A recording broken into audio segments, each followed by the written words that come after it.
kepada Kak Tita dan juga kepada teman-teman semuanya. Pada kesempatan hari ini, perkenalkanlah kami, saya Roma Radia dan rekan saya Raul Farid serta Ratna Surani Gendana untuk mempresentasikan karya tulis kami yang berjudul Tuberculosis Smart Application atau TBSA, aplikasi mobile untuk optimalisasi program penanggulangan tuberkulosis di Indonesia. Presentasi pada kali ini akan terdiri atas pertama penjelasan latar belakang, lalu rumusan masalah, kondisi ideal, solusi serta kesimpulan dan rekomendasi. Oke. Pertama kita lihat bahwa di sini ada sebuah peta yang menggambarkan peta dunia dan di sini Indonesia diberikan warna merah. Warna merah ini menunjukkan bahwa Indonesia menjadi bagian dari high-burden countries atau negara dengan beban tinggi. Beban tinggi apa? Beban tinggi dari kasus tuberkulosis. Nah, penelitian WHO pada tahun 2014 menunjukkan Indonesia memiliki 1 juta kasus tuberkulosis yang dilaporkan. Padahal WHO meyakini bahwa sebenarnya masih ada kasus lainnya yang tidak dilaporkan. Lalu, 1 tahun kemudian, pada tahun 2015, Indonesia dinobatkan sebagai negara dengan kasus tuberkulosis tertinggi nomor 2 di dunia. Nah, seperti telah saya jelaskan sebelumnya, bahwa terdapat beberapa negara dengan beban kasus tuberkulosis tertinggi, A22, dan di sini Indonesia. Indonesia belum bisa menyelesaikan 2 dari 3 tantangan yang diberikan oleh WHO dalam penanggulangan kasus tuberkulosis, di mana Indonesia belum mampu untuk menurunkan prevalensi kasus TB dan belum mampu untuk menurunkan tingkat mortalitas atau tingkat kematian akibat tuberkulosis.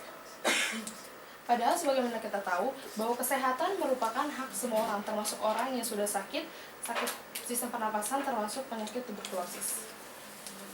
Nah, kilas balik sedikit, sebagaimana kita tahu bahwa tuberkulosis merupakan penyakit pernapasan yang disebabkan oleh Mycobacterium tuberculosis yang bersifat tanasa, di mana bakteri ini tidak akan memunculkan tanda gejala secara langsung, melainkan akan melakukan dormansi dan akan memunculkan tanda gejala ketika individu tersebut daya imunitasnya turun. Nah, jika dibandingkan dengan data-data yang telah saya jelaskan sebelumnya, kita dapat membuat kesimpulan bahwa seakan-akan pemerintah tidak melakukan apa-apa untuk menyelesaikan kasus tuberkulosis Indonesia. Padahal sebenarnya pemerintah sudah melakukan sesuatu dengan memberikan solusi berupa program DOTS atau Direct Observed Treatment Short Course. Nah, program ini sebenarnya sudah bagus, di mana sudah efektif di beberapa negara dan juga sudah sangat terstruktur. Namun, menurut penelitian Nursasi 2015, ditemukan bahwa DOTS ini belum efektif di Indonesia dan ditandai dengan adanya 4 hal. Yaitu yang pertama, petugas kesehatan yang terlibat dalam program DOTS ini seringkali melakukan kesalahan diagnosis. Lalu yang kedua, petugas kesehatan terkadang bahkan sering tidak mematuhi peraturan DOTS. Lalu yang ketiga, program DOTS di Indonesia belum mampu untuk membuat pasien tuberkulosis itu sadar bahwa dia harus minum obat itu sampai tuntas, sehingga seringkali pasien tuberkulosis itu putus obat atau drop out. Dan yang terakhir, program DOTS ini belum mampu untuk meningkatkan pengetahuan mengenai tuberkulosis serta perawatan klien dengan tuberkulosis, baik untuk kliennya sendiri, keluarga maupun PMO. Nah, oleh karena itulah kami merumuskan masalah bahwa program yang sudah baik ini harus dioptimalisasi dengan beberapa tambahan hal penting. Ya, beberapa tambahan hal penting yang seharusnya ada pada program DOTS yang telah kami analisa. Yang pertama adalah optimalisasi dari pelibatan keluarga dan komunitas terhadap perawatan pasien TB. Kita tahu bahwa keluarga merupakan orang terdekat dari pasien TB dan komunitas seperti kader atau kita tahu juga sebagian besar dari kasus TB merupakan terjadi di masyarakat. Yang kedua adalah optimalisasi bentuk koordinasi dalam perawatan pasien TB. Salah satunya di sini kami mengambil inisiasi untuk membentuk sebuah sistem berbasis aplikasi yang tujuannya untuk memaksimalkan fungsi koordinasi dari tenaga kesehatan, komunitas maupun pasien TB itu sendiri. Kita tahu bahwa keluarga dari berbagai penelitian juga telah diketahui bahwa keluarga memberikan efek yang sangat berarti bagi kesembuhan pasien TB.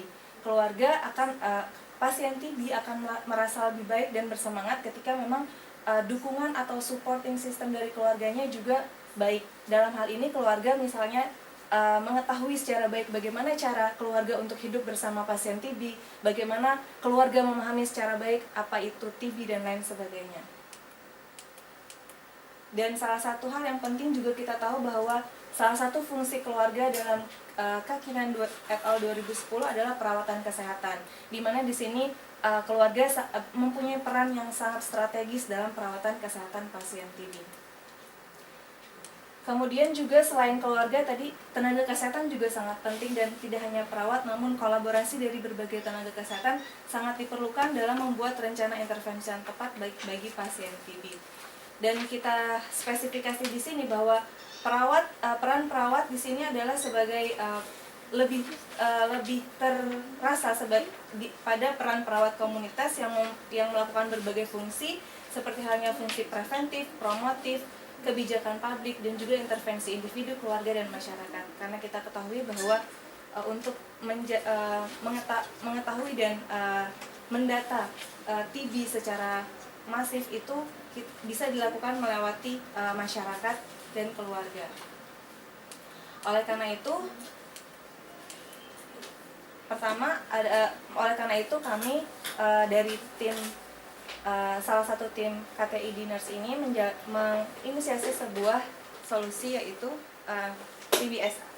Ya, TBSA atau Tuberculosis Smart Application adalah suatu aplikasi mobile yang digunakan untuk melakukan optimalisasi penanggulangan TB di Indonesia dan untuk membantu agar DOTS bekerja menjadi lebih efektif dan juga efisien. Ada beberapa fitur yang membantu agar TBSA ini menjadi bekerja sesuai dengan tempatnya dan juga tepat guna. Ada 5 fitur. Yang pertama adalah panduan TB.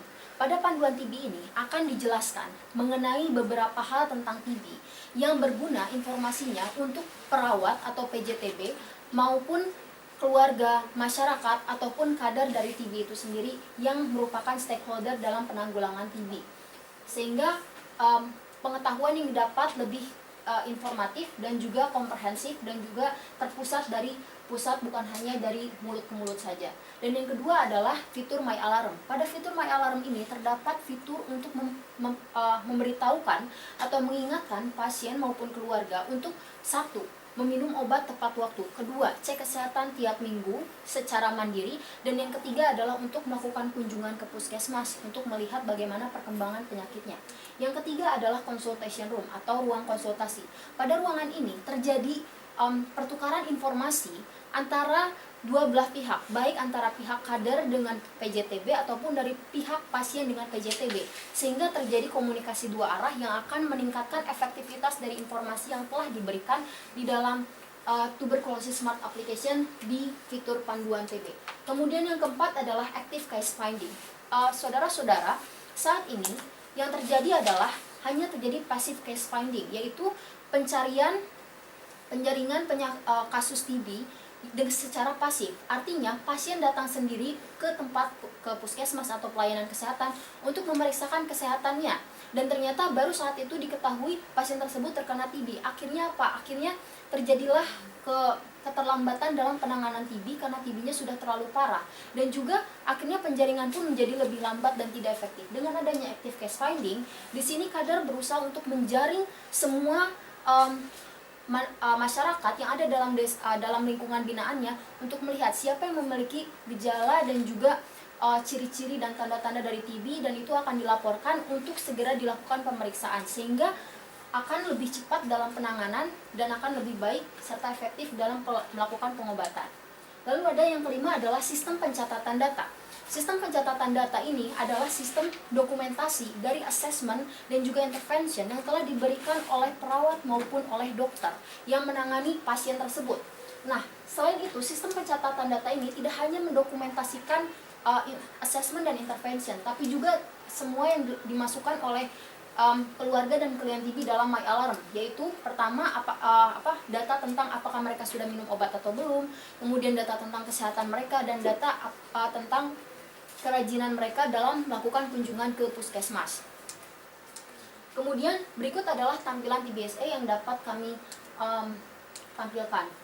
Ini adalah tampilan awal dari TBSA. Jadi di sini kita bisa melakukan sign up atau pendaftaran TBSA. Tetapi sign up ini tidak bisa dilakukan sembarangan orang. Untuk klien dan kader, pendaftaran akan didaftarkan oleh admin atau PJTB. Jadi PJTB ini yang akan bertanggung jawab terhadap username dan juga password dari klien dan juga kader. Sementara PJTB akan didaftarkan langsung oleh server TBSA atau oleh pusat, karena mereka lah yang akan direkrut oleh pusat ataupun dari dinas kesehatannya untuk menjadi PJTB di puskesmas tersebut. Kemudian ada fitur pendaftaran klien TB. Ini adalah bagaimana klien tersebut didaftarkan, nama lengkap, nomor BPJS, sampai dengan nomor RM dan juga puskesmas tempat dia berobat. Lalu pada beranda TBSA ini ada tiga perbedaan. Pertama adalah untuk klien dan juga keluarga. Di sini yang ini untuk kader dan yang ini adalah untuk PJTB. Perbedaannya adalah semuanya memiliki panduan TB, kemudian memiliki ruang konsultasi dan juga memiliki active case finding. Yang berbeda adalah terdapat My Alarm dalam tampilan untuk klien, karena di sini memang untuk klien khusus, dan juga terdapat panduan kader untuk kader, dan di tampilan untuk perawatnya ada sistem pencatatan data, di mana sistem pencatatan data ini hanya bisa dilihat hasilnya atau rekapan datanya oleh perawat ataupun PJTB ataupun admin, dan juga bisa dimasukkan mengenai asesmen dan intervensi yang telah dilakukan oleh mereka saja, bukan oleh kader maupun klien, karena itu bersifat privasi. Lalu ada juga fitur panduan tentang TB bagi klien dan keluarga. Panduan TB ini bisa dibuka oleh klien dan keluarga maupun oleh tadi kader dan juga perawatnya. Ada pengertian TB, pencegahan, pengobatan, pelaporan kasus, bagaimana hidup dengan klien TB, sampai artikel dan berita seputar TB yang lebih update, sehingga tidak akan ketinggalan berita walaupun sudah lama.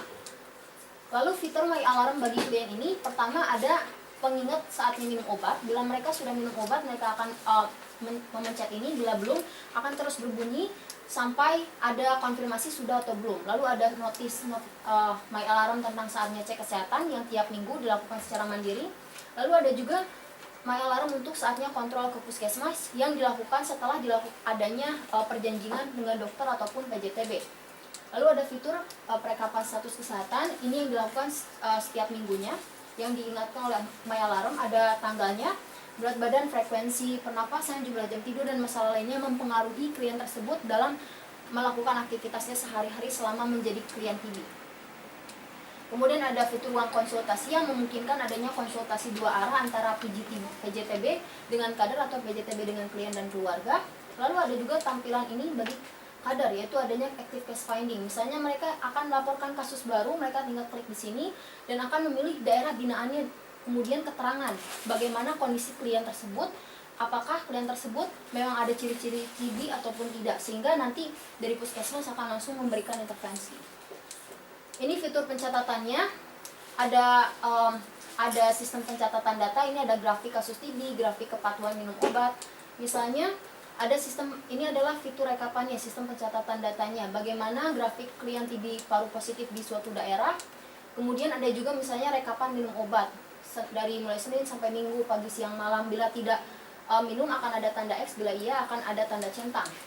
Kemudian ada beberapa keuntungan TBSA. Yang pertama, proporsi kesehatan tersebar merata dan juga lebih update. Yang kedua, ada active case finding yang memungkinkan terjadinya keefektifan dalam melakukan pengobatan dan juga lebih cepat dan juga tepat guna ketika mencari pasien. Kemudian mempercepat penyembuhan karena keluarga yang telah diedukasi, keluarga yang terlibat dalam melakukan penanganan pasien TB yang dipandu oleh TBSA itu akan mempercepat penyembuhan sampai dengan 4 kali lipat bila mereka teredukasi dengan baik. Kemudian menurunkan kasus drop out karena terdapat sistem pengingatan dan juga terdapat sistem yang dapat memotivasi klien dan juga keluarga untuk melakukan minum obat dengan teratur, dan juga lebih cost efektif dan efisien karena dilakukan dengan menggunakan teknologi tepat guna. Berikut pihak-pihak terkait. Developer adalah pembuat TBSA, pemerintah adalah pemberi kebijakan dan juga pemberi bantuan berupa dana dan segala macam untuk membangun server TBSA. Kemudian PJTB, klien TB, dan juga kader adalah para pengguna dari TBSA tersebut. Berikut adalah langkah strategis yang akan dilakukan. Yang pertama akan dilakukan pembentukan dan pengembangan TBSA jangka pendek. Lalu jangka menengah akan dilakukan pilot project di daerah DKI Jakarta, di mana teknologi sudah tersebar secara merata. Kemudian akan ditingkatkan di lingkup yang lebih luas seperti nasional. Jangka panjang akan dilakukan peningkatan kualitas secara berkala, kolaborasi dengan tenaga kesehatan untuk mencari OAT dan tes TB paru dan menerapkan konsep TB paru di lingkungan global. Sehingga diperkirakan pada tahun 2050 dengan menggunakan ini Indonesia akan bebas dari TB. Kesimpulannya, TBSA adalah inovasi yang terbaik untuk penanggulangan TB paru di Indonesia. Dengan rekomendasi untuk maksimalisasi fungsi fasilitas kesehatan agar pengembangan inovasi pelayanan kesehatan masyarakat menjadi lebih baik dalam penanganan TB. Ya, terima kasih Ya. atas presentasinya. Tepat waktu untuk 15 menit lebih dari 80 detik. Untuk selanjutnya Kak Tita dan Kak Iti bisa memberikan pertanyaan. Baik, terima kasih presentasinya. Ya, bisa ya. Terima kasih presentasinya, baik sekali ya, saya pikir.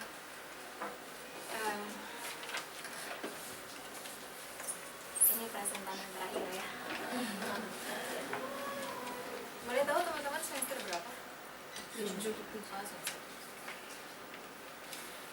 Pertama, saya dari KTI-nya juga, saya pikir KTI-nya baik sekali ya, pemaparannya rapi, terus sistematis, dan juga saya sukanya di sini karena peran perawatnya dilibatkan sekali. Jadi teman-teman pakai peran perawat komunitas, itu saya suka karena itu yang membedakan karya tulis seorang perawat, seorang nurse dengan karya tulis yang lainnya. Ibaratnya dengan aplikasi Android mungkin di luar juga sudah banyak, tapi apa sih yang membedakan gitu? Jadi peran perawat di sini ada banget, saya suka. Dan mungkin yang mau saya tambahkan ya, untuk menjadi sama-sama belajar untuk kedepannya, bahwa kalau misalkan dalam sebuah karya tulis sebaiknya tidak ada redundant ya. Jadi misalkan teman-teman sudah menulis di latar belakang, sebaiknya di rumusan masalah jangan kopas sama persis gitu. Jadi teman-teman analisa lagi tulisannya di sana. Dan kalau misalkan teman-teman sudah buat, misalkan di awal teman-teman bilangnya ini pasien, ya berikutnya pasien juga, jangan pasien kemudian klien kayak gitu. Jadi harus diperhatikan penulisannya. Terus, dan saya pikir kalau teman-teman menyentuh tentang ilmu keperawatan, sebaiknya di dalam latar belakang salah satu aspek yang penting diketahui di manfaat itu ada manfaat untuk ilmu keperawatan. Itu sebaiknya dituliskan juga, itu akan lebih